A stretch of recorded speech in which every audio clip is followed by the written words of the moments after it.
So here is the thing. Have you ever done, Eddie, or have you heard of, or you have heard me reference and I always say it incorrectly for the natives, so my apologies if you're from Colorado. I believe I say the Manitou Incline. Maybe it's Manitou. I don't know. I'm not from Colorado, and I've only been there like twice. But you've heard me mention it, right? The incline? I think so, yes. So it's right outside of Colorado Springs, Pikes Peak area, and it is an incline that was formerly a railroad incline. It's now wooden steps, and you basically climb up it. It's, I believe, 3/4 of a mile at a 60-degree angle. It is really challenging. But they have what's called a false summit. You get this a lot if you climb mountains, which I don't. But a false summit, of course, being you think when you're climbing it that you see the end, and then you get there and realize there's even more to go. And this is the false summit of spring, is it not? Or of winter? Are we in the false spring right now? We're in the false. This is the false spring to an extent. So you feel like you've reached the summit, the very top, the end of the climb and the journey in winter, and that is not the case. Full spring? Is that what we're calling it? Yes, full spring. That's a good way of saying it. It is a big week for our bet on, or our prediction on, the snow mountains that have taken place in the parking lot, because they are going down, no question about it, but still plenty to be there. And keep in mind, Eddie, that what I said is zero remnant. There cannot be any hint anywhere. But it is up to 54 today. Congratulations on Mother Nature finally dealing us a solid. But here is where I give you fair warning and why it relates to sports today in Indiana.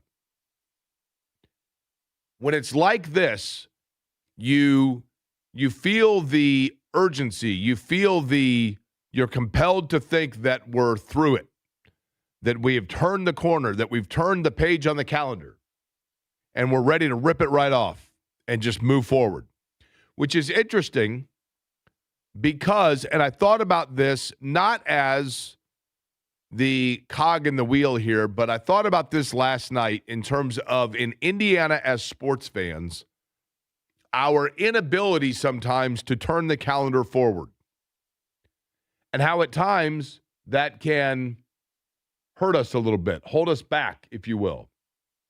And let me explain what I'm talking about. Last night in Assembly Hall, and it was very cool. I'm here for it. I'm not here to poo-poo this at all. I just think it's an interesting perspective. Last night at Assembly Hall, Indiana and Oregon. Oregon, who I think has been a really good program. I think Dane Altman's a really good coach. They've obviously been to Final Four. They are typically a very sound team. They are having a disastrous year. But Indiana, before the game and then obviously at halftime, honoring the 1976 undefeated Hoosiers. And believe you me, I, as much as anybody, have adored and admired and cherished and taken pride in that team. From the time that I can remember watching basketball, I was aware of Kent Benson's miracle tip against Michigan. I was aware of two Final Four teams that were both undefeated, and Rutgers and Indiana in 76. I was aware of Philadelphia Freedom and the sounds of the spirit of 76 and the fact that it was so cool the Final Four was in Philly that year and the bicentennial and all of it. And I was aware of the great black and white photo, which actually was not from that Final Four, but from earlier in the year. I think it was in New York City. I could be wrong. Of Bob Knight, Jim Cruz, Bobby Wilkerson, Kent Benson, Quinn Buckner, who oddly enough, Quinn Buckner's coat in the photo of that team and Scotty May looking laser focused as they're getting ready to go eviscerate yet another opponent. And Quinn Buckner's coat that he's wearing has some sort of a weird, I don't know if it's a seam in it or a pocket lining, but it looks like he's carrying like a screwdriver, like he's getting ready to go shank somebody in that photo. But I'm aware of all of it. And I had taken great pride for the vast majority of my upbringing, anywhere that I went when I said I was from Indiana, of the fact that the Indiana University Hoosiers of 1976 were the last unbeaten team in college basketball. And I have always been so proud of that and always thought that was so cool. And when Kentucky came here and we're looking to cap off an undefeated season and Wisconsin knocked them off in the national semifinals and everyone forgets there was a national title game after that. Wisconsin's job was done. They stopped Kentucky from matching. When UNLV came here, same thing. And it is hard to believe that it's been 50 years. But last night, after that game and after that epic performance and a historic one from Lamar Wilkerson and Indiana getting that win, I then flipped over for the last 5 minutes of Kentucky and Arizona. And I realized how much college basketball has both changed yet stayed the same. It has changed in the form of the way players now view it, I think. But it stayed the same in the fact that, yes, I realized that Miami of Ohio, with a number of Indiana connections, including a Hoosier as their head coach, not an Indiana Hoosier, a Butler guy, but a native of Central Indiana. I realized that Miami is still unbeaten. But Arizona, being ranked number 1 and 23 and unblemished, going into Allen Fieldhouse, and you thought to yourself, okay, here's a team making a deep run at it. And yet Arizona gets beat, and so therefore, even though Miami is still there, and Miami has a shot, and it would be awesome if Miami did it. It would be super cool if Miami, on the 50th anniversary of Indiana's unbeaten season, goes undefeated.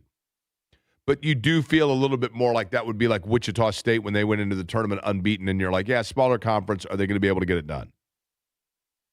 So some things stay the same. Yet another season where it appears as though we're going to go a year without anybody going undefeated. And things are a little bit different, though, because can you imagine a day and an era where a star player, and yes, perhaps Peterson of Kansas is ill, but the precedent would say that his agent is beginning to dictate the minutes or the game preservation or load management for the presumptive number 1 pick in the draft. But as I was thinking about the dichotomy between looking forward and also holding on to what has happened, I began to wonder this.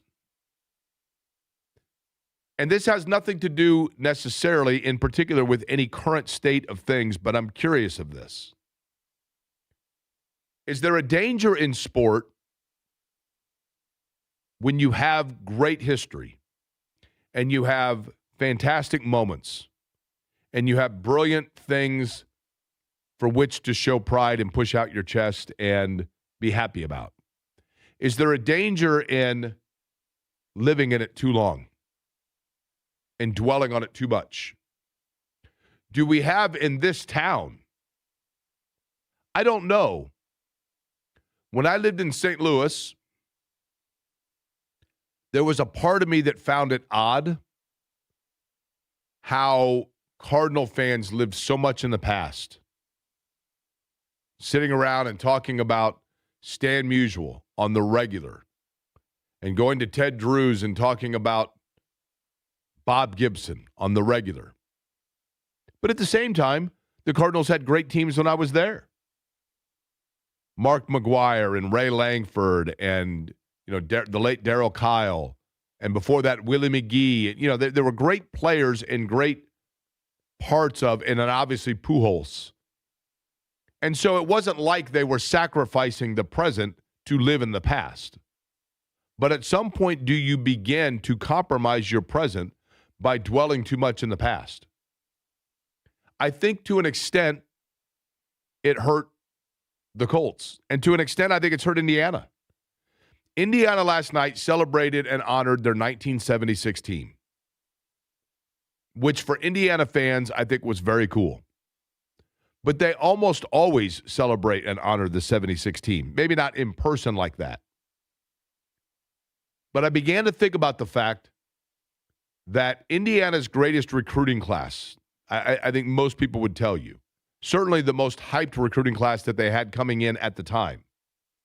Maybe I'm biased because it was my era. But Calbert Cheaney, the all-time leading scorer in the Big Ten, is part of a 7-person class. Lawrence Funderburk, Chris Lawson, Chris Reynolds, Greg Graham, Pat Graham, Todd Leary, all in that class in 1990. And that was a loaded class. 2 McDonald's All-Americans and Pat Graham and Greg Graham. That didn't include Lawrence Funderburk, that was a top 200 recruit. That didn't include Calbert Cheaney, who had a broken foot as a senior and was relatively unknown to a lot of people. But when that group arrived in Bloomington, the 1940 national championship team with Marv Huffman was exactly the same to that group as the 76 team is to Trent Sisley. But Indiana, as I recall it and recollect it, didn't consistently sit around and dwell on the early years of Indiana basketball or the early accomplishments. And absolutely, it should be celebrated that they won it all in 76 and that they were undefeated. It's very cool. But did it create a measure by living constantly within that started to hold back Indiana a bit? Did Indiana, during the time that you had the departure of Bob Knight, and then into Mike Davis, and into Tom Crean, and into, Archie Miller there, Kelvin Sampson, all of those coaches, was Indiana holding itself back because it was living in and dwelling in and holding on with too much white-knuckle grasp, the almost unfathomable and the unrepeatable? There's a fine line between celebrating your past and at the same time expecting to consistently relive it. The Indianapolis 500. If I was somebody that was not from Indiana, would I find it odd that the Indianapolis Motor Speedway or the Indianapolis 500, instead of championing, and if that's the word, or promoting and lifting up Alex Pillow and Scott Dixon, who's one of the all-time greats, and Elio Castroneves, it's consistent talk about the Mears, the Foyts, the Unsers, and the Colts. As I look at Seattle, did Seattle win the Super Bowl because they were still sitting around talking about the glory years of Russell Wilson? Or did they do it because they went through like 2 years or 3 years of Geno Smith and said this isn't good enough and ripped off that Band-Aid and built a defense and went out and got a quarterback that they considered to be sufficient in game management enough? Have the Colts hurt themselves and held themselves back because they had, from ownership to the general manager, a group that was wanting to basically consistently remind and reflect the fan base about how great the Peyton Manning years were without doing anything to consistently grow the product of the era that we're living in? It was consistently come out for the next Ring of Honor celebration, come out for the next alumni dinner, come out for these great photos of this great group all wearing their blue jackets, and pay no attention to that group behind the curtain. Is there a danger with it? And do we at times, instead of lifting up and growing the high school basketball tournament in Indiana, do we instead sit around too much and talk about the glory years of Bobby Plump? I don't know. But I wondered it as I was watching it last night. It was very, very cool. It was very cool. And as I was wondering it, then I watched the game itself and realized, in fact, maybe my theory is wrong. Maybe we've turned the corner on that. Maybe my hesitation of embracing all of that was, in fact, a false summit of my narrative, because Indiana's playing pretty well. And don't look now, but Indiana's starting to come together a little bit. And a big part of that is because they have a flat-out scorer. A flat-out scorer. And Lamar, laugh now if you want. But is it possible, Eddie, let me ask you this. Is it possible that Indiana has on its roster a guy that, I think about Carl Landry. Carl Landry had really good teams at Purdue. Really good years, I should say, at Purdue. And was a really good player and was the master of the and one putback foul. Really solid college basketball player. And yet, during the time that Carl Landry was at Purdue, I don't know that anybody really stopped to think about the fact that they were watching a guy that was going to have a very serviceable NBA career and a guy that was going to spend multiple years in the NBA and be a nice, solid, productive player and a steady, statistical rotation player within the NBA. And is it possible that with Indiana right now, we don't talk about it, but Eddie, is it possible that there is a guy on the Indiana roster right now that has an NBA future before him? Because when you can flat out score, and Lamar Wilkerson can flat out score, but he's 6'6". Is he potentially, Eddie, an NBA rotational player?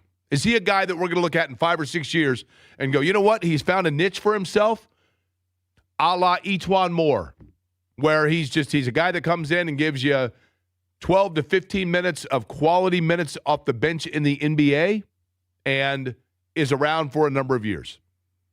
It's hard for me to say one way or another, Jake, just because of the way that he's getting up his shots. Like, everything's being funneled through him offensively. Like, he's the guy that's being aggressive and taking shots early in the shot clock. Sometimes he's taking ill-advised shots that I'm like, no. And then he hits him. I'm like, okay, that's fine. He's a lightning in a bottle guy, right? Yeah, it's like Carson Edwards. Like, once he gets going, he's hard to stop. That's a very good comparison. And I just don't know how well that'll translate, because if you look at some of the top players in the NBA, like, they possess a certain level of athleticism, speed, agility, and you name it, that I don't know if I fully see it in Lamar Wilkerson, to the point where he's got to be able to defend at the NBA level, right? Yeah, right. Yes. Yeah.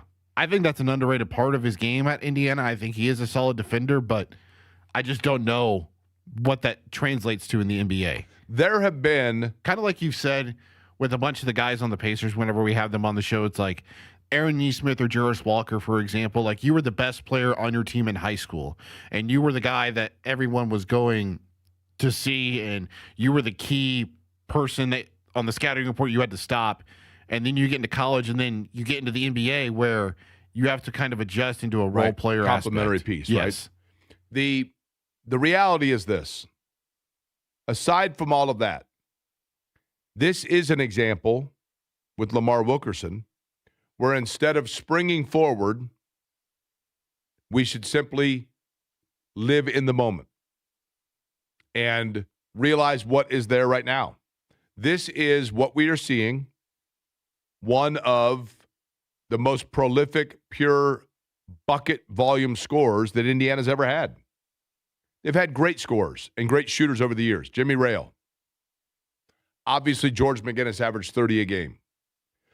And it's one thing to be somebody that scores a lot of points. It's another to be somebody who gets your own points and is a volume scorer and is just naturally born to score the basketball. Jay Edwards was naturally born to score the basketball. Calbert Chaney was naturally born to score the basketball.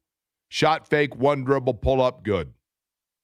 Shot fake, defender comes out, go right around, dunk, good. Eric Gordon was a natural scorer, and injury limited him a little bit. You know, on the Purdue side of things, Glenn Robinson was a flat-out scorer. Carson Edwards, a flat-out scorer. And Indiana has that right now. 41 last night for Wilkerson. 44 is the all-time Assembly Hall record. He holds that as well. So it's a guy that knows how to put the ball in the basket. But what he got last night and what Indiana did last night was they started to get, as we talked about with Don Fisher, the other pieces that are elevating now. Whether you're talking about Tucker DeVries starting to get it going a little bit or get back in some rhythm, Nick Dorn out of his hibernation from a game, and I know that Don had mentioned that he might have been some under the weather. Sam Alexis, another one that was able to score for them last night. And yes, Oregon is not a great team, but good teams find ways to resoundingly beat those that are struggling. And Indiana did that last night against Oregon. Now, Purdue struggled against Oregon.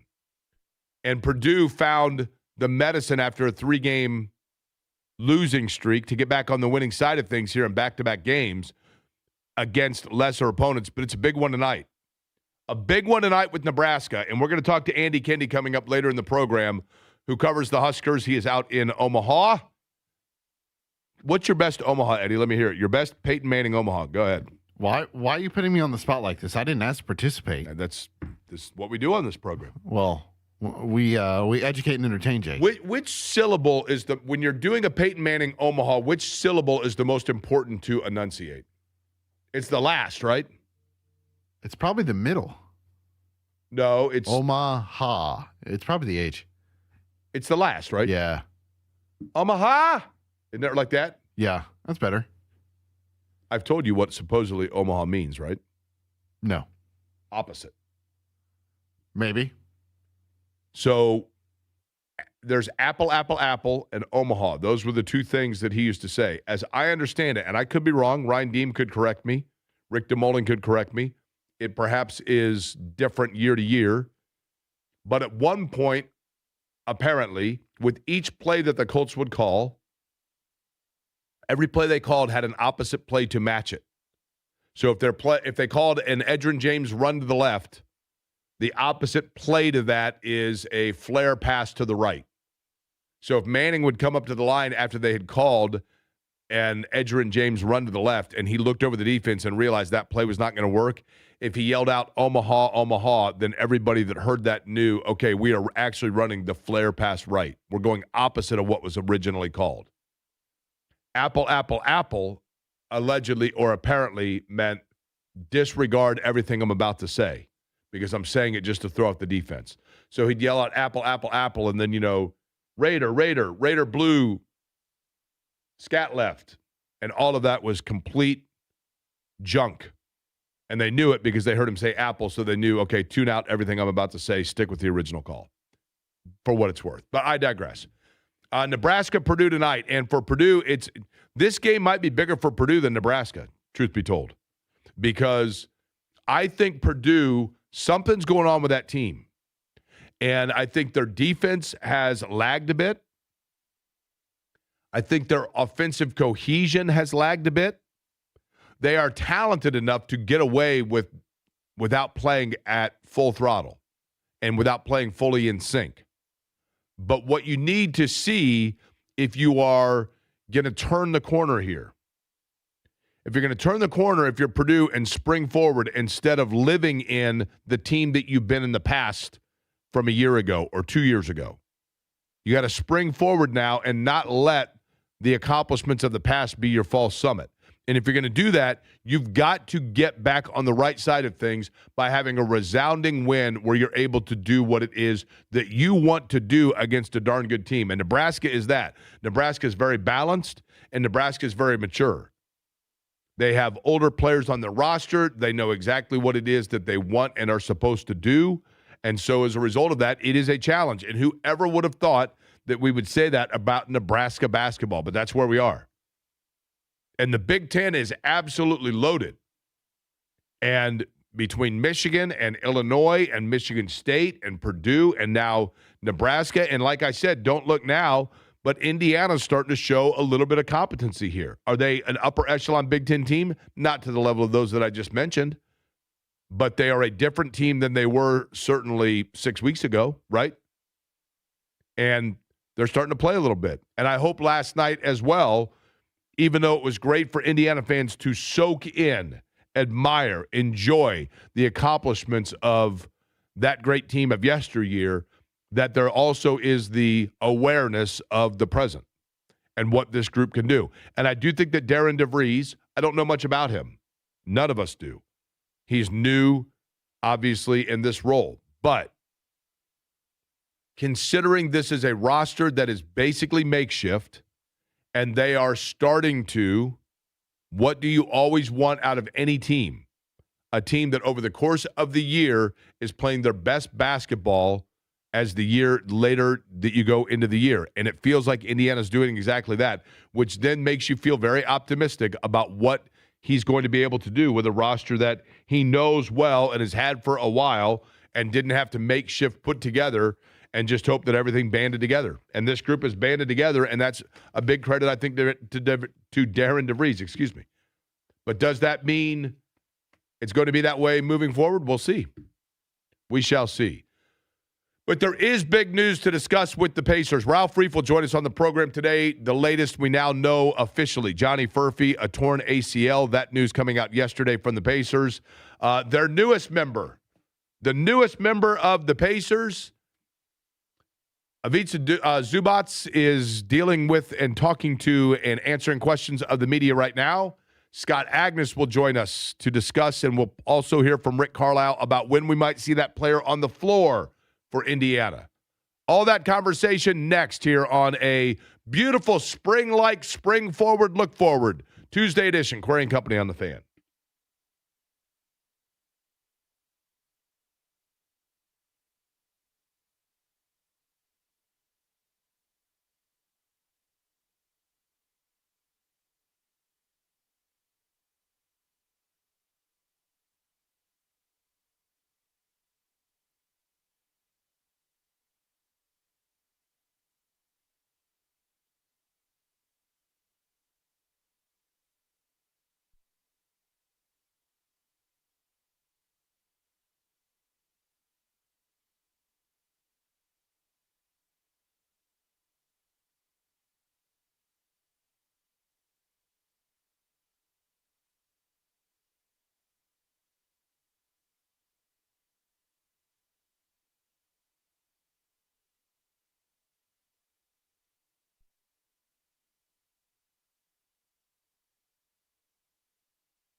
You're listening to Query and Company on 93.5 and 107.5 The Fan.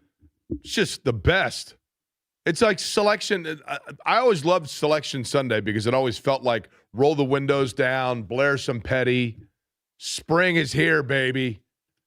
Now, I have not looked, Eddie. Are we getting – when does reality kick back in for us? Because That's a great question. We're not out of the woods here. I mean, you realize that, right? So I was looking at the forecast this morning because I was like, wait a second, this feels a little too warm. I went outside with the dogs. I was like, what is going on here? High today, 55, 40. Well, it feels like 80. That's right. High of 40 each of the next 2 days. Friday, 46, Saturday, 52, Sunday, 55. But there's apparently snow flurries at some point Sunday. I'm not sure what that's all about. 55 next week on Monday, 53 Tuesday, 59 Wednesday, 57 next Tuesday. Okay, here's the Thursday. thing. Two things. If you get a late snowstorm, around sectionals, there's always flurries in the air. You get that then, and you're like, well, who cares? Because we're out of the tunnel here. Yeah, I can deal with some snow in late February when March is right on the horizon because you know that it's not going to stick around long. Okay? In terms of our bet of when we are going to have no remnant of any snow or ice at all in the within the confines of the parking lot here, you need to hope for, Eddie, rain on Sunday. That'll finish it. Rain might finish it all off if that's rain as opposed to snow. But we'll see. Joining us now on the Java House Peel and Pour guest line. Of course, you read his work with Fieldhouse Files and covering the Indiana Pacers. Scott Agnes joins us. Scott, we will begin right with this, and that is Johnny Furphy now. We were going to talk to Ralph Reef coming up in about an hour and get a better timeline on things as to when Furphy might be able to get back and get going. But this is somebody that, to me, you might look at it and say, yeah, he's their 11th guy. You never want to see anybody get injured, but this doesn't hurt Indiana too badly, except for that this was the golden opportunity to continue to develop one of their key pieces in a development year. What is your overall assessment of the Furphy injury and what it means not just for Furphy but for Indiana?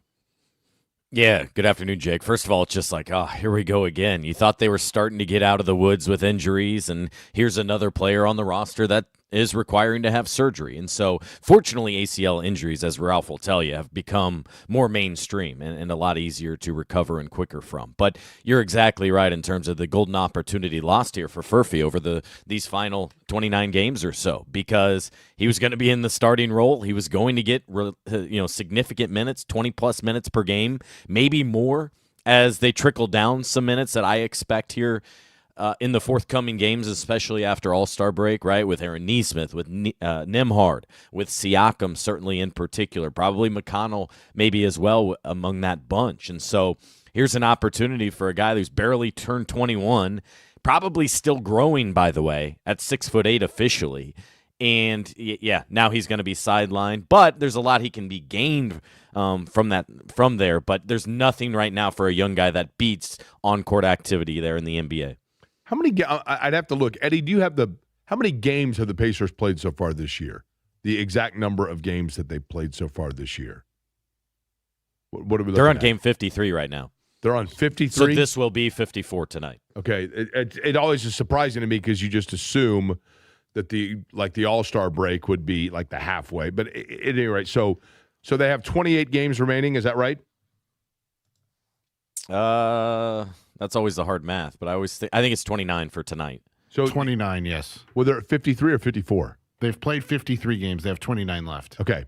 So in the 29 remaining games, Scott, give me the player whose average minutes per game is going to have the biggest differential in this last 29 games versus, let's say, the first 29 games of the year. And I don't mean due to injury.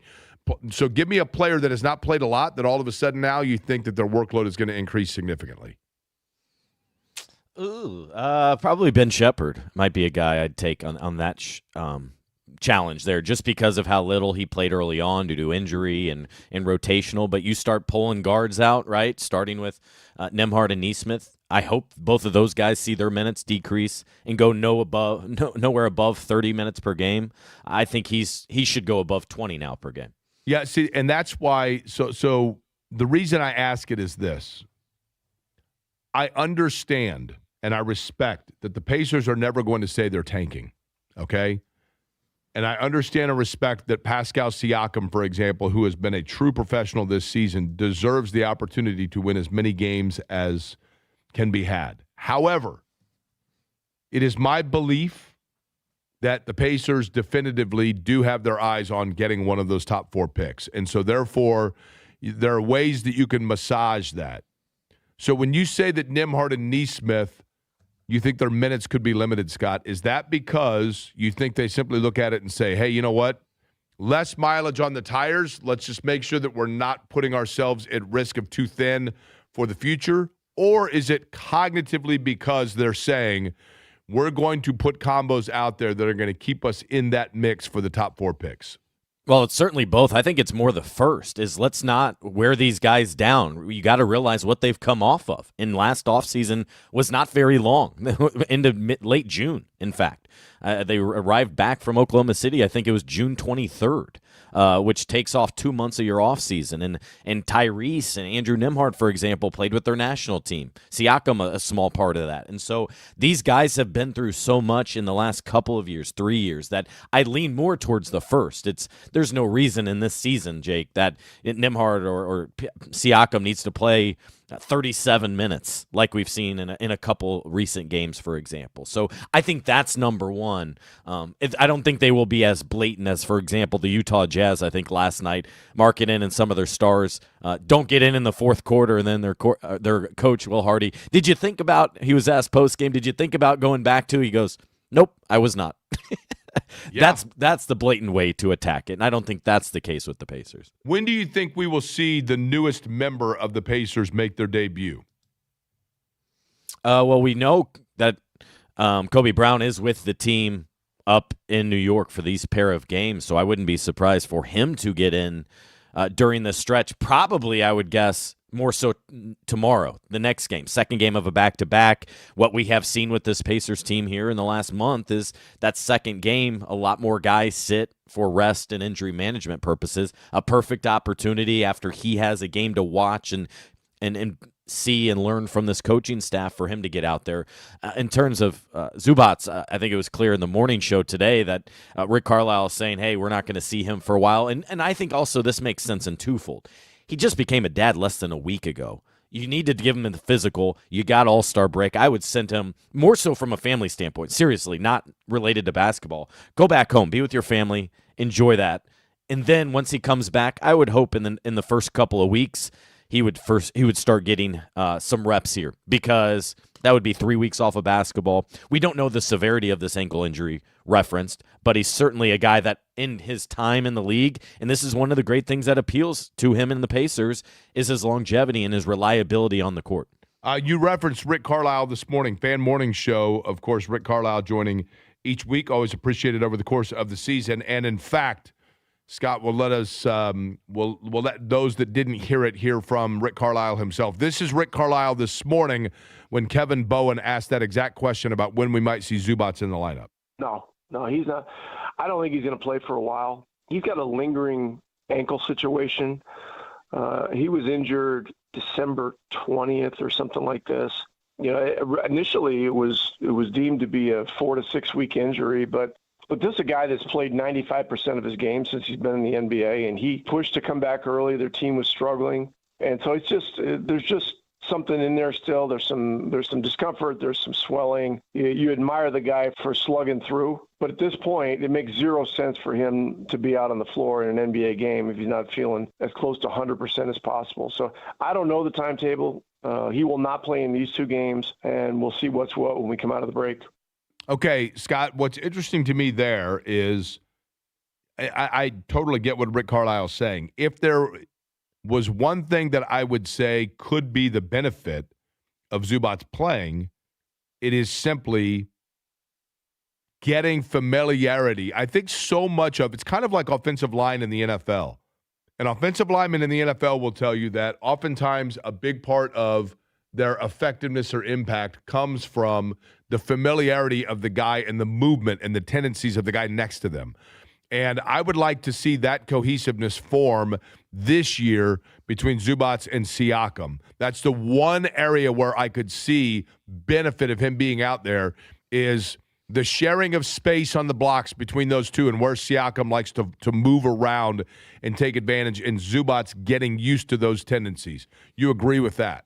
Entirely, yeah. And more than that, you'd also get film. So in the offseason when Tyrese and others are reviewing film and watching specifically on-court minutes when Zubac is out there, then you actually have something to go off of within your offense with Carlisle calling out plays and all those sort of things.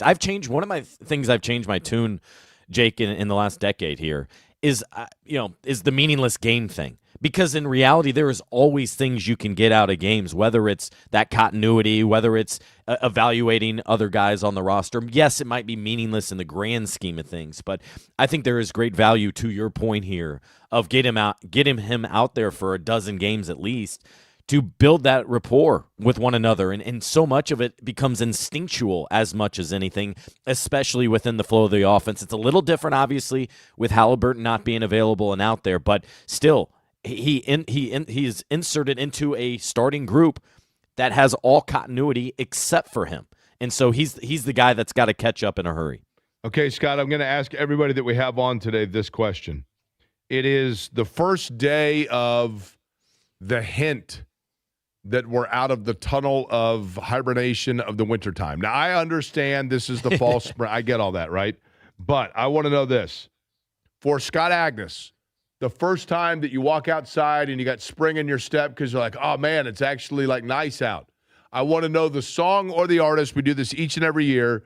That is the one that you put it on. You go ahead and you put it on the stereo in the car and you roll the windows down and you're like, let it all soak in, baby. Spring is here. What song or artist? Interesting. Well, right now I'd go with Jordan Davis. That'd be my go-to. Yeah. I'd put in the AirPods and walk around downtown and enjoy the sunshine. Maybe I'll do that this afternoon, in fact. A particular song from Jordan Davis? There's many. I can go with any of them, but Bar None's a good one right now. Okay. Bar None, Jordan Davis, Scott Agnes. Okay. We'll get that worked in here. Another one, a classic, by the way, at least for me, would be Riding Roads would be another one. If I was Dustin Lynch, if I had my windows down and I was cruising, that would probably be that one, but probably won't be driving today. Jake, I don't know if you know this, Scott, big country guy. Would appear. I figured he was going with some Taylor Swift there. But we worked him out of that, I guess, right? Is that phase over with of your life, Scott? No, never is over. It's just a matter of what the feel-good mood is right now. Fair enough. For me, all right. We're entering summer concert season, Jake. You know what? I'm not a country music fan by nature, but there is no doubt about the fact that country music to me feels like summer party. Mm-hmm. That's 100%. exactly, yeah, no problem there. All right, Scott, appreciate the time as always. We'll talk to you soon. Absolutely. Thank you, Jake. All right, Scott Agnes joining us from Fieldhouse Files. Eddie, have you submitted this? I have a number of these songs, right, that I go through in phases of this. But what should we play one of Scott's coming back? No. Excuse me? No. Okay. I'm not ruining the mood of the upbeat summertime songs with some country music. I'm sorry. Did we see last night the flare of a warning signal to NBA teams about what they may be thinking about with their future as they think about springing forward? Did we get a false summit last night? I'll explain next.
Query and Company on 93.5 and 107.5 The Fan. I'm an accommodating guy. So I made the offer to Scott. What would your request be? Now, again, not that I have issue with country music.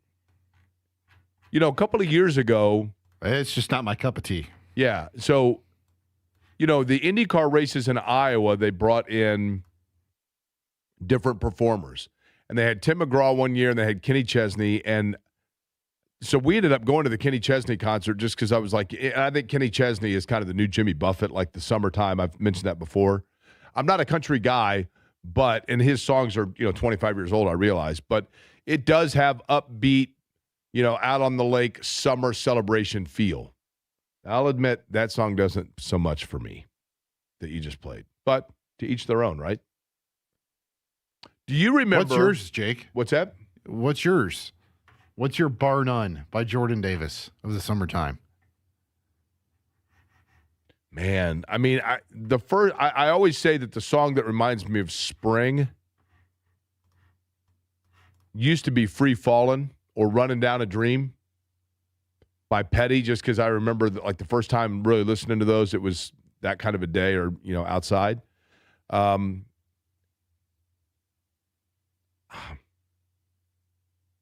What's the story, Morning Glory, probably of late, because I've gotten obviously back into Oasis, and that's, walking down the streets to my favorite tune, he says, so therefore it's fitting. What would yours be, Eddie? Oh, man, I don't know. I really Eight Ball don't. by NWA. That's way up on the list, but we can't play that on here, right? I don't drink Brass Monkey. Like to beat funky. Nickname Eazy-E, yo, 8 Ball junkie. Malcolm Brogdon was a really good pacer. Good player. And there was a lot made out of Malcolm Brogdon when he was acquired by the Pacers. And Malcolm Brogdon is a very bright guy. When he was here, none of this was ever outwardly, cantankerous, if you will. But Malcolm Brogdon missed a lot of games.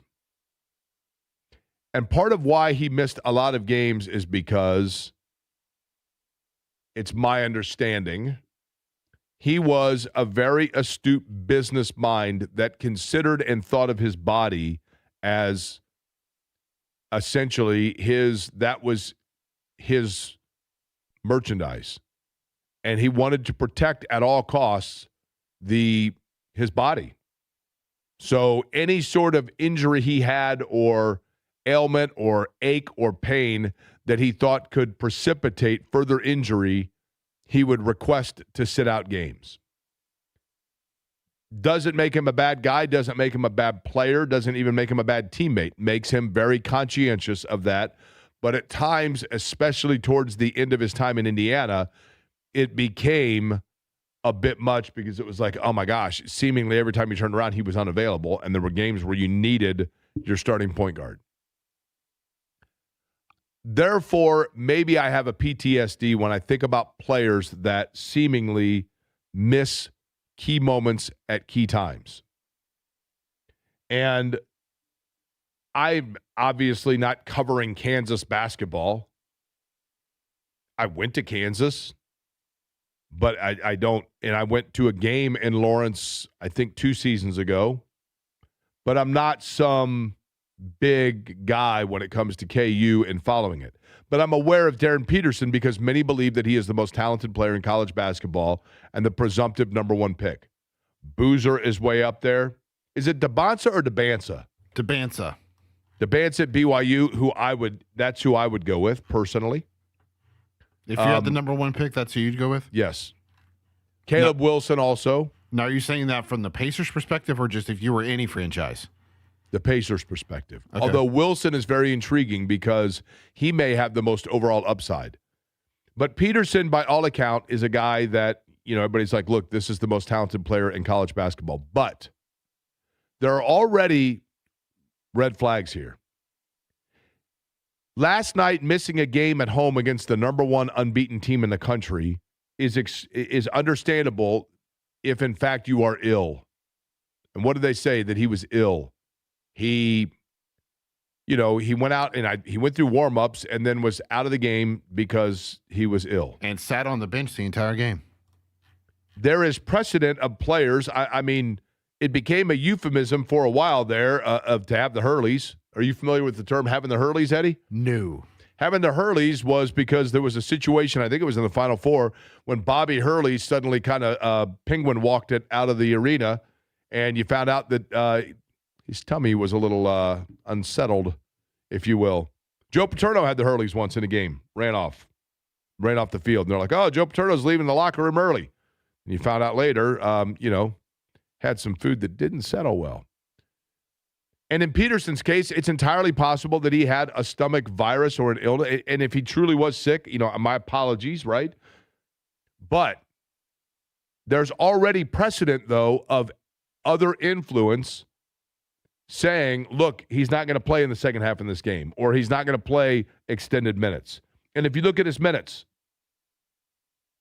28 minutes against North Carolina, 23 minutes against Missouri, a huge rival, by the way. 23 minutes against Baylor. 20 minutes against BYU. Are there minute restrictions being placed because his agent is influencing the way Kansas uses him in rotation? I don't know that for a fact, but there appears to be that look of it and that chatter that's out there. And I totally understand. This is the problem we're going to run into now. If you are forcing players to go to college for 1 year to play just to keep themselves fresh and audition for the NBA, if it's already determined that they're the number one pick in the draft, I understand why a player's like, I'm not risking my ankles for beating Baylor. Or my hamstrings are tight. I'm not going to risk going out there and getting a significant injury to make sure that we knock off the vaunted Texas Longhorns.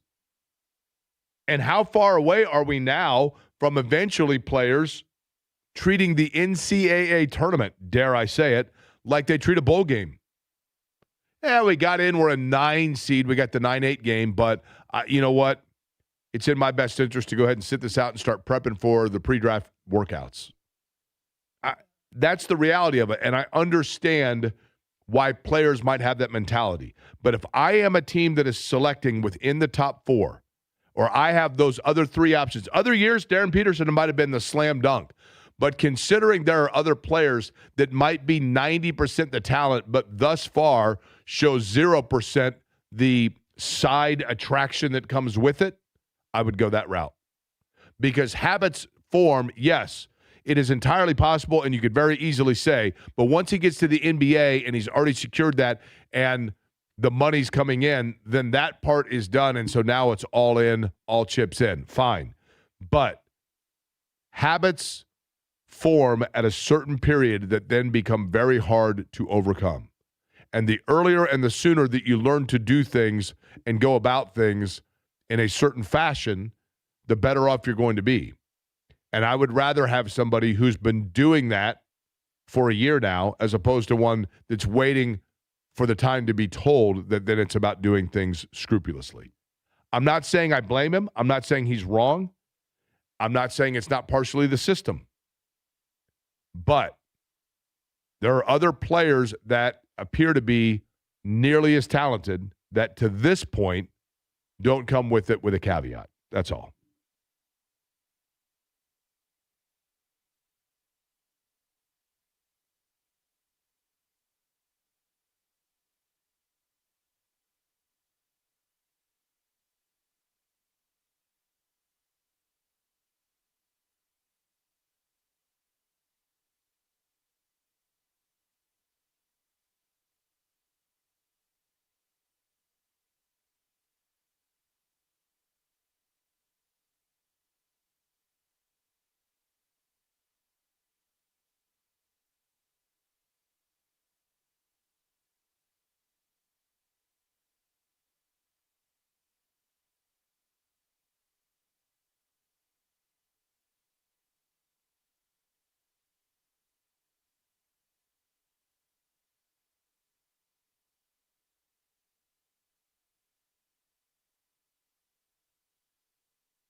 Hey there, Jake Quarry for Surfside. Look for the can with the sunset stripes.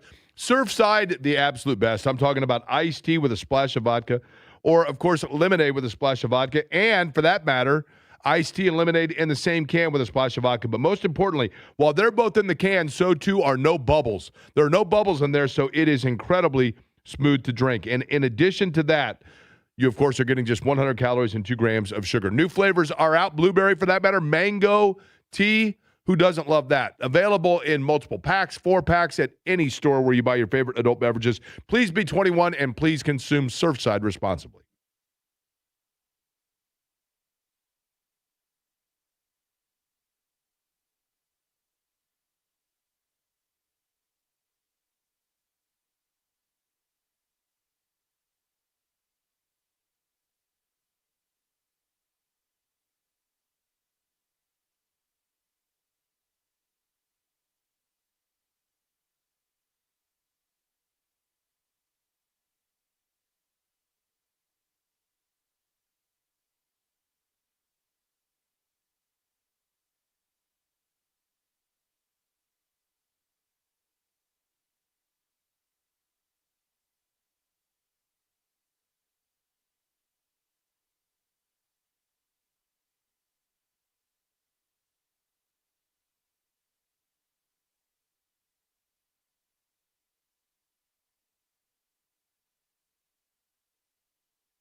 You're listening to Quarry and Company on 93.5 and 107.5 The Fan. Eddie, did you say we have a late programming change to the program here? Indeed, Jake. The key headliner at the trade deadline will be joining us here in 10 minutes. Nice. Ivica Zubac, the newest Pacer, will be joining us. You said 10 minutes from right now? He'll be joining us for 10 minutes. I don't know when that'll be. It could be within 5, 10 minutes. Yeah. So Ralph Reef scheduled to join us bottom of the show. Do you think Ralph Reef will be offended if we Matt Damon him? Bottom of the show. Bottom of the hour, sorry. There we go. I don't think so. Well, it's also the bottom of the show, truth be told. If the show's from 12 to 1:30, that means all the way at the bottom and then back up again, right? So it's bottom of the show, bottom of the hour, whichever way you'd like to look at it. Eddie is feverishly working on his phone right now. By the way, I'd like to give a little shout out, if I may. Can I give a little shout out, Eddie? Are you permitting me to do a little shout out? It's your show, We Jake. had a meeting the other day. We had a meeting, and they said that research has shown that at the top of each hour, we need to get to the meat of the matter. Get right to the bullet points of the day. Like, we should be talking about the fact that Lamar Wilkerson last night had 41 for Indiana, and they had a number of scores in double figures, and that allowed them to hold off Oregon after Oregon was much more competitive with Purdue. And speaking of Purdue, we should be talking about the fact that Purdue is going to be taking on Nebraska tonight, and the Huskers are really good, ranked inside of the top 10, veteran team. And, Nebraska, interestingly enough, they won at Illinois, then they lose at home to Illinois, but they don't have any losses that are in any way, shape, or form unforgivable. So Fred Hoiberg's got a very good group. We should probably be talking about that. I could be talking about the fact that the Pacers, as we had discussed, we see what happens with them tonight as they're taking on the Knicks in New York, 7:30, pregame 7 o'clock on this show. That's something that probably is topical that we should get to in this meet. When you got to talk about the meet, like what's important. Or the fact that the 76 Indiana team was honored last night at Assembly Hall. I get the significance of that, and people love that kind of a thing. Zaire Franklin and Jeff Teague got into a spat. We could get into that. That was on a podcast. And I don't know what's going on with in that whole deal, but Zaire Franklin, who's a really good dude, and I like him and nice, and he's a part of the company. We know that. But at the same time, probably needs to start getting off podcasts. Seems like every time that we turn around, he's saying something and people are getting upset with him. Or, we could get into, like we just did, the fact that a player that might be on the Pacers' radar to draft is sitting out a key game where the number one team in the country, who's undefeated, goes into Allen Fieldhouse and loses, meaning that now Miami of Ohio is the last unbeaten and the only team that stands between the 76 Hoosiers and being the most recent historically to go undefeated. I mean, so there are a lot of things that we could be discussing. But I did want to give a shout out last night. Eddie, you have the keyless entry on your car, right? Doesn't everybody have that by now? Pretty much, yeah. Okay. So last night I'm at Shannon's house, and I had to go pick up her brother came into town. Her brother from Denver flies into town. And I volunteered. I said, well, I'll go pick him up at the airport. Okay. So we're sitting there, and I'm monitoring the flight, and I see that, oh, look, the flight's like 20 minutes early. Well, I guess I better leave because, I was a Cub Scout, so I like to be prepared. So I go out to the car, and I'm like, where are my keys? And my car's locked, and it's not automatically unlocking when I put my hand through the handle. Long story short, I have no idea how this happened, but my keys got locked inside of my car, which shouldn't happen because the key fob usually prohibits that from happening. Number one, I have no idea how I locked the car as I was shutting the door. And number two, I have no idea how the keys allowed that to happen, except for I then realized the key fob, the battery's dead. So I'm like, I need to go home now and get my backup keys, then come back, but I got to get to the airport. Now, my car is parked behind Shannon's car in the driveway, so I got to take her car. So she's got to drive over the mountain bank that stands on the side of the car, and we almost risked topping the car over and damaging it. And quite frankly, I was more worried about getting my key fob than I was damaging her car. So then I realized that my backup key thing hasn't been programmed yet for my car, and it doesn't have an actual manual key because it was a replacement. So I have no way to get into my car. So I went and picked up Ryan at the airport in Shannon's car, brought him back, dropped him off, then went back to Shannon's house, and I had to call AAA, and AAA was there in 15 minutes. 15 minutes. Now, of course, you know about AAA and the fact that they do vacation planning, and they've got you can go out and hear from different travel agents, but AAA is worth it. That's one of those things that is not expensive at all, and it's worth its weight in gold in that situation, because this guy came out 15 minutes after I called AAA, had the little thing, puts the little thing on the side, pulls the window out just enough, little thing goes in, the little Jimmy goes in, opens it up. Now, the alarm went off and set up the whole neighborhood, but that's okay. I was worried about me. So I'd like to thank AAA for helping out and assisting in that regard. And if you are not a AAA member, I'm telling you, in that situation, you think to yourself, it could be 3 times the cost of what I just paid, and it's worth it just for the convenience and the peace of mind in that. So thank you to AAA yesterday for helping out with that. Indiana last night at Assembly Hall with Oregon. Eddie, there is part of me that feels like Indiana's tournament hopes, and it would be naive to think that Indiana is a Final Four team or even a deep run team. But can Indiana, say, win a couple of tournament games? There was a time, and it wasn't long ago, that we were sitting here talking about and wondering about whether or not Indiana was even going to get into the tournament. And I think now we can say that so long as they stay in the center lane here, I think they're a tournament team. And it really is impressive what they have done when you consider that Darren DeVries has a roster, and I know I've said this a million times, but literally, Darren DeVries took the Indiana job. And when he took the Indiana job, you ever shop at TJ Maxx? I have, yes. When you go to TJ Maxx and you're waiting to check out, and there's all the stuff lined up there along the cash register, and you always end up getting some sort of a last-minute impulse buy because you're like, oh my gosh, a bag of the Ghirardelli mint chocolate candies. Those are awesome. And you realize that they're 6 months from the expiration date. And if you were to buy them at a candy store, a confectionery store, you get a 2-year window. And that's why they're available at a much discounted price. But you're like, hey, you know what? I'll take it. And so you just get this mix match of different things, this mismatch of different things. Some of which are relatively new, but they're just not the best of brand. Some of which are great brands, and the expiration date is coming up on them, whatever it might be. But you're just throwing this hodgepodge into your cart. And that's kind of what Darren DeVries had to do in assembling this roster. You know, Lamar Wilkerson he's one of those Ghirardelli chocolates. It's like, it's great. The mint chocolate is perfect. Everything about this is great. But the expiration date's there, and the expiration date was past what it could be at his old place. So you get that. Then you get a couple of other players that are, you know, maybe they're good players, but they're not of household brand name, but they look nice. And this is a roster that Darren DeVries, who we don't know a lot about.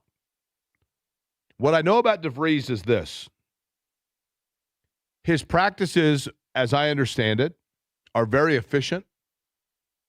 I don't think that he's Tom Crean did a really good job at Indiana and has done a really good job for this radio station in the times that we've asked him to come on. He's really been a good guest, and I think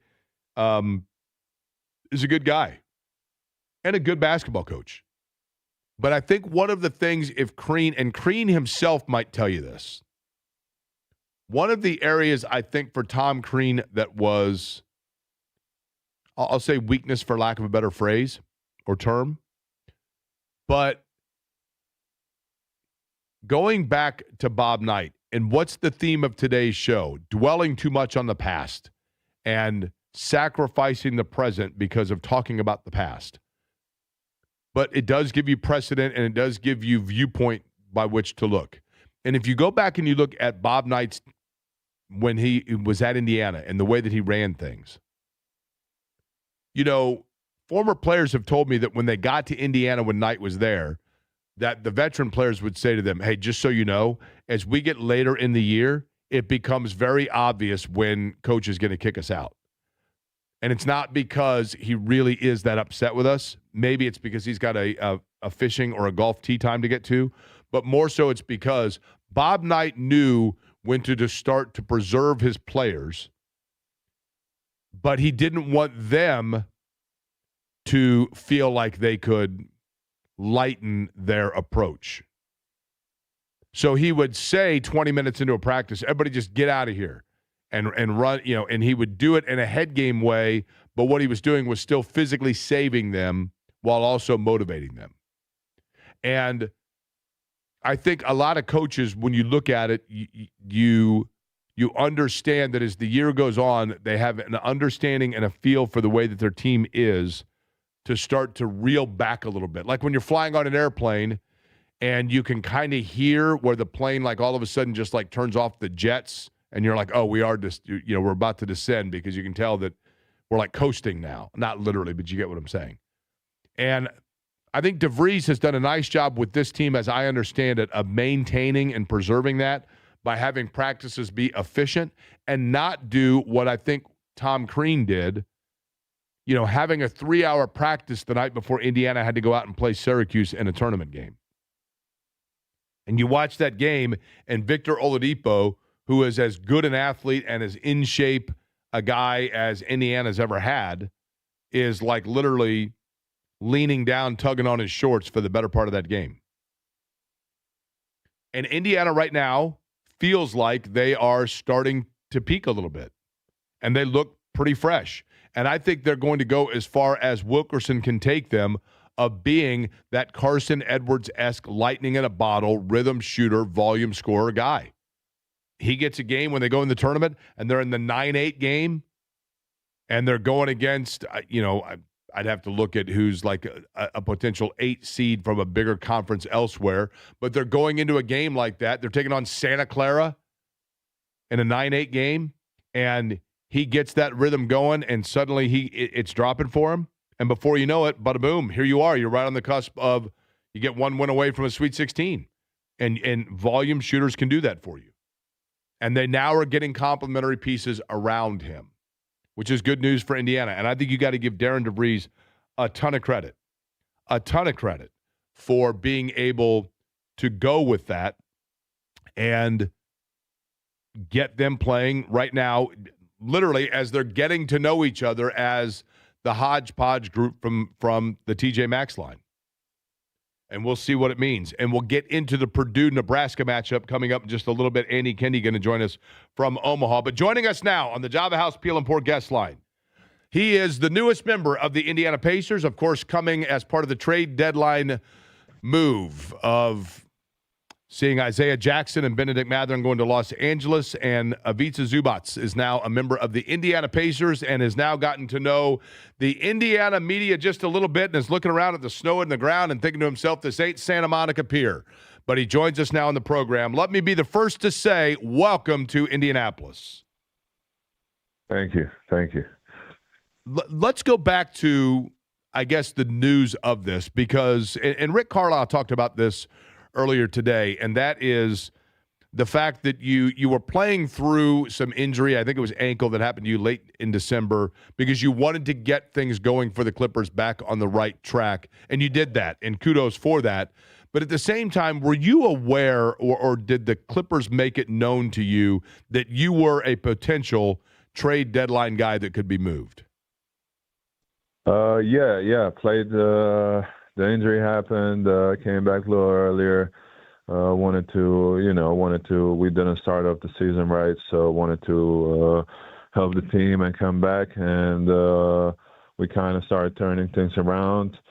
But yeah, the day before deadline, they let me know. They told me there was a chance that there's a team that's been very aggressive that wanted me, and there's a chance. There's some discussions, and so I was kind of ready for it. What was your thought when you knew it was Indiana?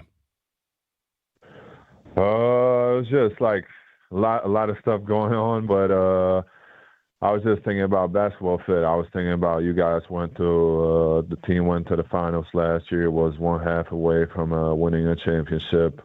I know from before that it's a big basketball state, that people love basketball in Indiana, and I thought that this team needs a center like me, and I need a team like this. So the first thought was it's going to be a great basketball fit, and that I'm very excited. You know, the other great thing about it is, and by the way, and I mean this with all due respect, okay, but I want to make sure that, because I have heard it in various ways, in terms of the pronunciation of your name. And I don't mean to be, I hope that's not offensive to you when I ask. I want to make sure that I'm saying it correctly. Ivica Zubac. Yeah. Did I say that correctly? Ivica Zubac. Is that right? Yes. Okay. Yeah. So you're right. So with that, one of the advantages here for you, at least we feel this way, Ivica, and that is that Indiana's a great place to raise a family. That's what you always hear. Midwest values, great place to raise a family. And it turns out the day that you found out that, in fact, you're going to be a Hoosier, you became a father. So, and congratulations on that. A baby girl, if I'm not mistaken, correct? Yes, you're right. Okay. So what is the game plan in terms of time frame of the understandable nature of wanting to be with your family in that regard and soak in and enjoy that moment, and then working your way back in with the team? Has there been any discussion on when we might see you actually on the floor? I think we're trying to get this ankle right first. That's the number one priority. But I'll be going to LA for the All-Star break, spend some time with a family, with a baby girl, and then I'll come back to Indiana like all the guys will, and we'll go from there. We'll see how the ankle is. We'll work on it. We'll treat it. We'll get it right. And as soon as I feel 100%, as soon as it feels right, I'll be out there. What is your level of, I guess, familiarity, other than obviously, having a 30 rebound, I think it game was against Indiana here in the Fieldhouse, and 29. Okay. Well, I'll give you one more. How about that? We'll go with 30, right? I appreciate it. I appreciate the precision there, but 29. But this roster in particular and its style of play, how familiar are you with Indiana? I watched a lot of playoff games last year, and just going against this team, playing against them. I know they push the pace a lot. They play really fast. They move the ball a lot. They look for the open man. It doesn't matter who it is. They're always looking for the best shot available. And just know that this team never quits. Had a lot of great comebacks in the last year's playoffs, even against us in LA last year. We went out, had a big lead early, and this team fought and got back in the game and it beat us. So I know this team never quits, plays fast, and fights hard. Are you comfortable playing fast? Well, I will be. I like that, right?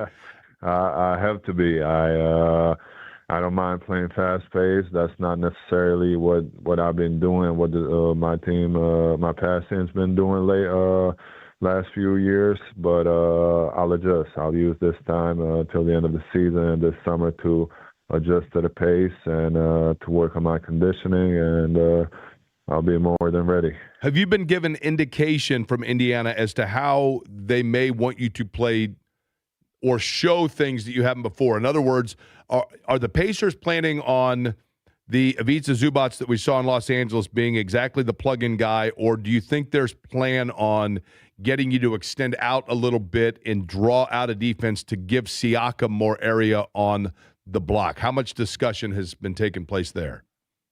Well, I think the biggest priority is going to be just doing what I do, just making my presence felt in the paint on both ends of the floor, rebounding the ball, setting good screens for the other guys, communicating on defense, protecting the rim, punishing the mismatches on the offensive end, and then we said we'll explore with we'll see how the shot looks. They want to see how it looks.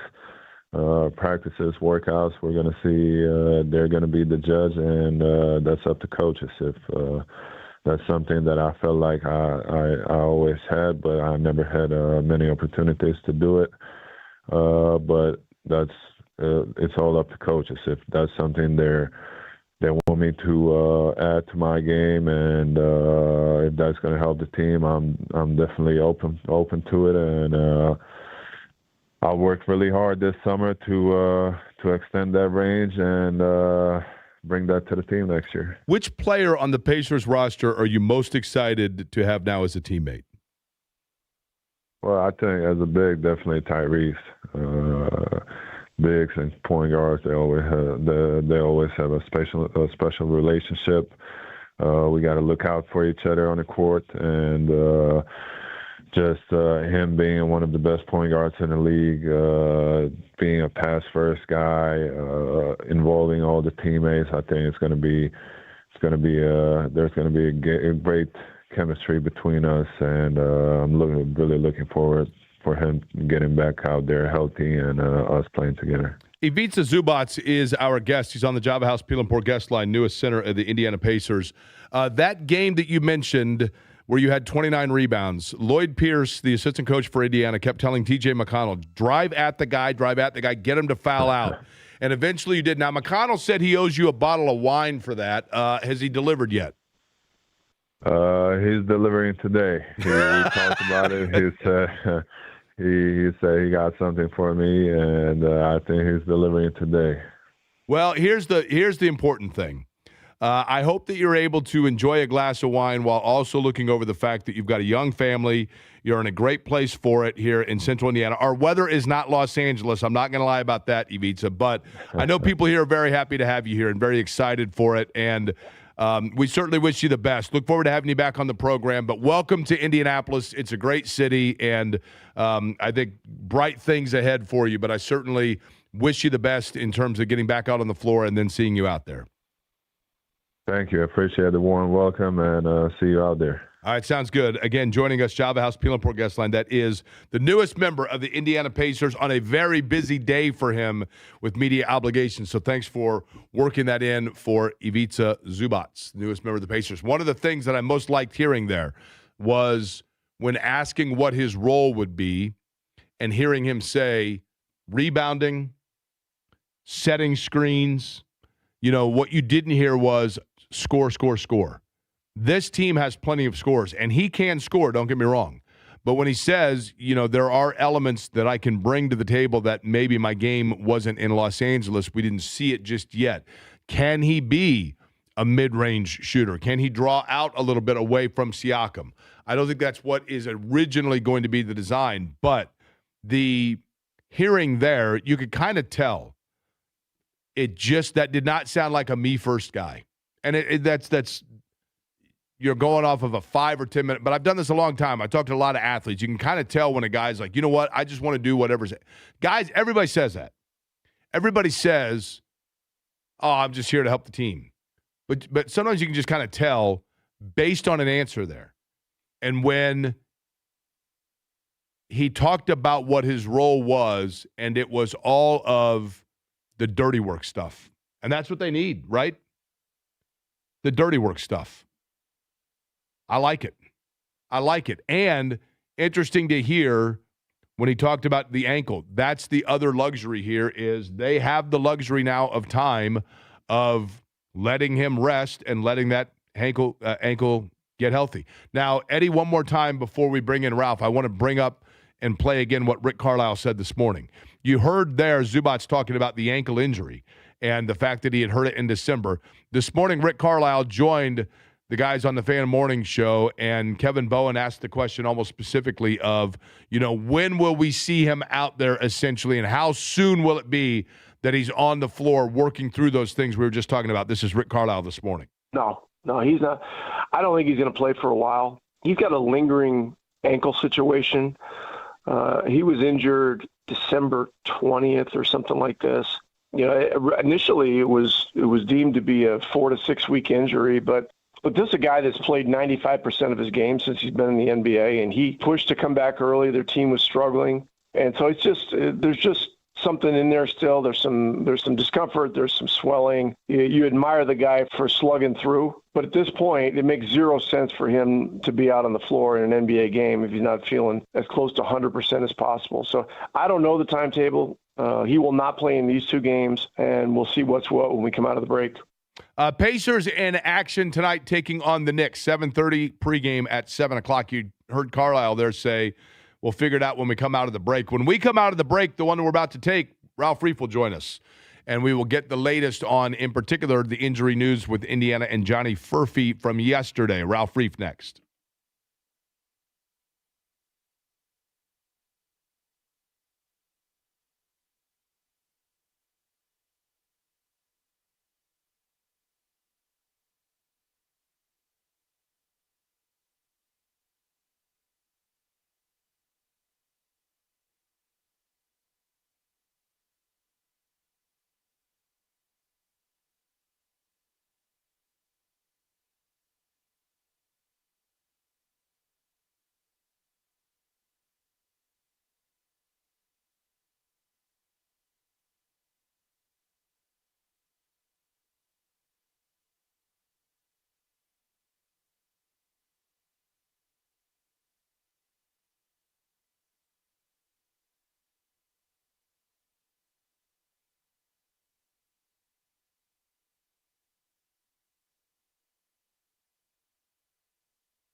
You're listening to Query and Company on 93.5 and 107.5 The Fan. I hate to admit, I find this song extremely catchy. And I will also admit, Party in the USA, another that listen, I'm not afraid to bump that up a little bit, sing along. I'm cool with it. I'm cool with it. Spring is in the air, but is it a fall summit? Yes, it is, but we'll take it while we can. 54 degrees today, sunny outside. What the hell? Rip the shirt off. Look at Eddie ripping his shirt off. That's going to be me in July. I'm back on it, getting ready for the mini and everything else. Ready to go.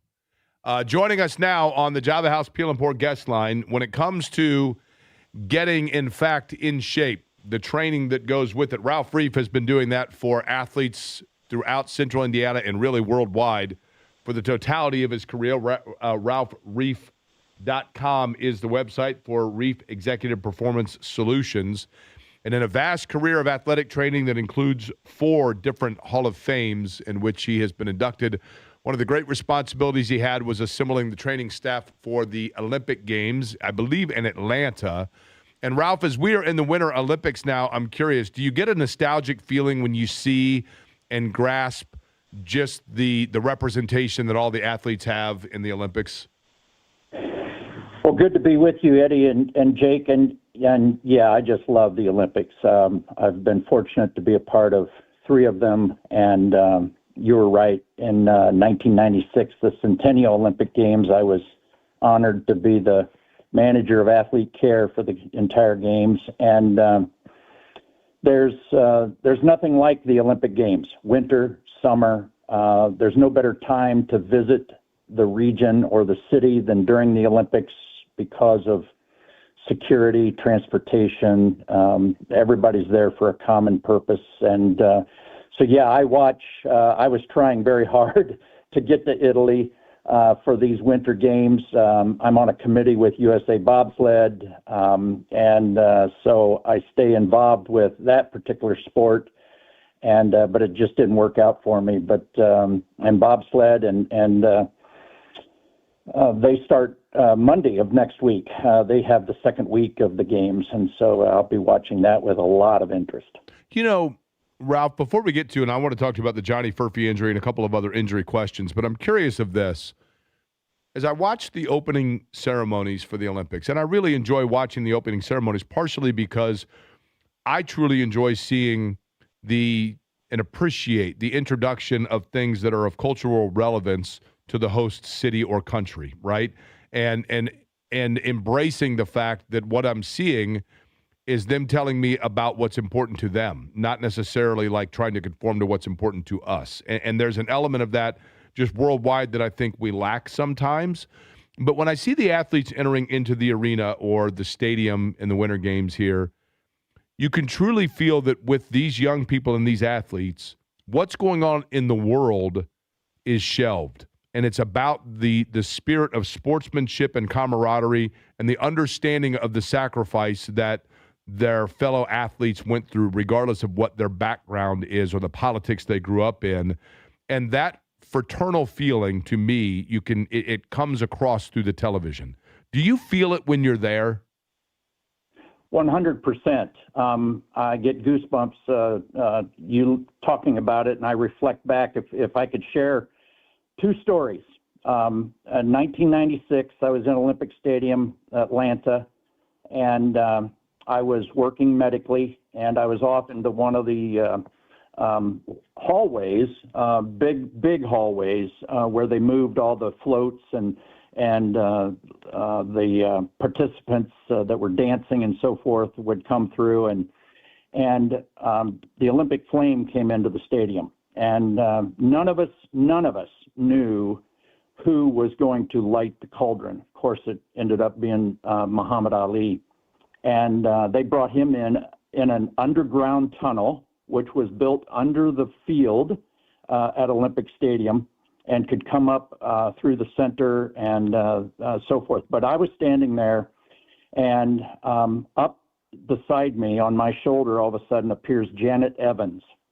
Janet Evans, Olympic swimmer, she was going to take the flame from Evander Holyfield, who ran into the stadium and came around one of the turns, and he handed it off to Janet Evans. Janet then went down the backstretch, as it were, to the steps, and she ran up the steps. You can get all of this on YouTube. She runs up the steps, hands it to the shaking arms of Muhammad Ali.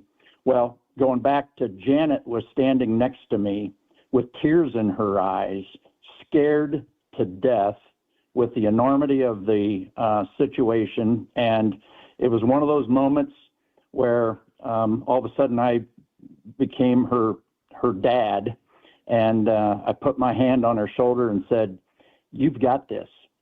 And we have since seen each other. We saw each other in Rio at the Olympic House, and we rekindled those statements. But another thing, during the race walk in Atlanta in '96, one of the participants that I literally caught at the finish line, he was wobbling and was going to collapse, and we had a process that we were always going to have a clean finish line, and so if anybody was going to drop, we needed to get under them and pick them up and not allow them to hit the ground. Well, this gentleman, the picture appeared in the daily Sports Illustrated. So every day, at least in those days, Sports Illustrated would publish a Sports Illustrated magazine for the day.